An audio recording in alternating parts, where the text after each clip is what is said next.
Chers amis, ce n'est pas la première fois que j'ai le privilège et l'honneur d'inaugurer un lieu de culte, mais je crois que jamais je n'ai ressenti une émotion de cette nature. Tout concourt à l'exception, le site, les participants, les circonstances, le contenu. En un mot, il est des temps qui marquent des vies, celui-ci en fait désormais partie. Les vies de chacun d'entre nous, qui ne veulent pas par l'événementiel, mais par la résonance de l'événement. Ce qui compte au-delà de ce que l'on vit, c'est ce qu'il en reste quand on a terminé de vivre.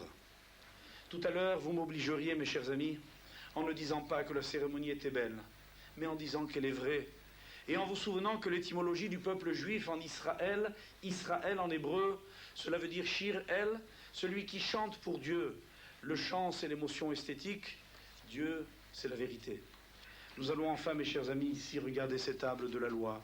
Elles sont belles, l'œuvre d'un artiste israélien, et qui a voulu rappeler la petite montagne du Sinaï, innocente et banale parmi toutes, qui a supporté ces deux tables. Elles sont égales. Dans l'une, il est dit, tu te souviendras de l'Éternel ton Dieu, tu n'auras pas d'autre Dieu que moi, tu ne feras pas de faux témoignages. Et de l'autre côté, il est rappelé les devoirs de l'homme envers son prochain, ne pas tuer, ne pas voler, ne pas tromper. Rester l'homme en face de l'homme et rester l'homme en face de Dieu. Égalité des devoirs, verticalité, horizontalité, cette capacité d'être le même partout, voilà le programme qui nous est donc offert. Je voudrais enfin, mes chers amis, me tourner vers les autorités pour leur dire merci de nous avoir honorés de votre présence. La communauté vous attendait, elle espérait en vous. Vous n'imaginez pas, mes chers amis de Martinique, à quel point votre présence nous est précieuse. Cette communauté a besoin de sentir qu'elle fait partie de la cité. Elle ne veut pas s'en exclure, elle veut la renforcer. Elle veut vivre une intense fraternité qu'elle retrouvera au quotidien avec vous, grâce à vous. Je veux dire surtout qu'ici, vous trouverez ce qui est la symbolique la plus forte, qui dès l'instant où l'on franchit la porte vous accompagne. Dans quelques minutes, cette cérémonie s'achèvera. Vous nous verrez partir en embrassant à la porte un tout petit morceau de parchemin. Le Midrash, ce texte vieux de 2000 ans bientôt, exprimait qu'un jour un roi avait éprouvé une énorme sympathie à l'égard d'un rabbin et lui avait adressé un superbe cadeau. Le rabbin, à titre de reconnaissance, lui a envoyé une mezouza, ce petit parchemin. Le roi était surpris, a fait connaître sa surprise. Le rabbin est venu lui expliquer en lui disant « Sire, je n'ai pas voulu vous offenser. Votre cadeau avait de la valeur, mais je me dois de le garder. Le mien n'en a peut-être pas, mais c'est lui qui vous garde. » Ce que je voudrais que vous sachiez, c'est que la synagogue fait partie désormais des gardiens de la cité.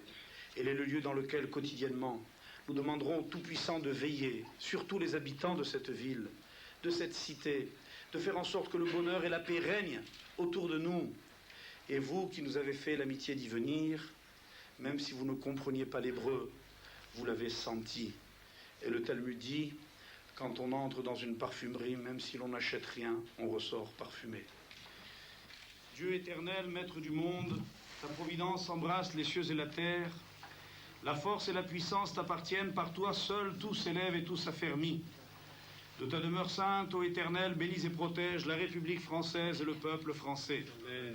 Que la France vive heureuse et prospère, qu'elle soit forte et grande par l'union et la concorde. Amen. Que le rayon de ta lumière éclaire ceux qui président aux destinées de l'État et qui font régner dans notre pays l'ordre et la justice.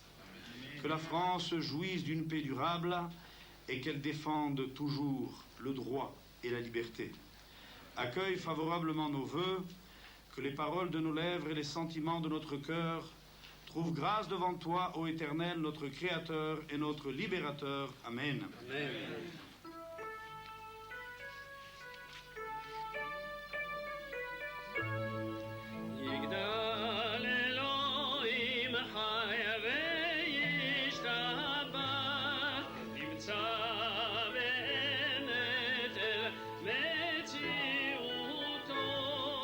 Ainsi s'achevait le 26 février 1996, cet événement qui, pour nos frères de la Martinique, revêtait bien évidemment un caractère historique, tout en manifestant la vitalité du judaïsme français et la solidarité de la métropole. Ce fut aussi pour nous une passionnante rencontre avec nos compatriotes des Antilles, et nous nous sommes posé une question. Entre Juifs et Antillais, comment passe le message? Ce sera le thème dans 15 jours de notre prochaine émission.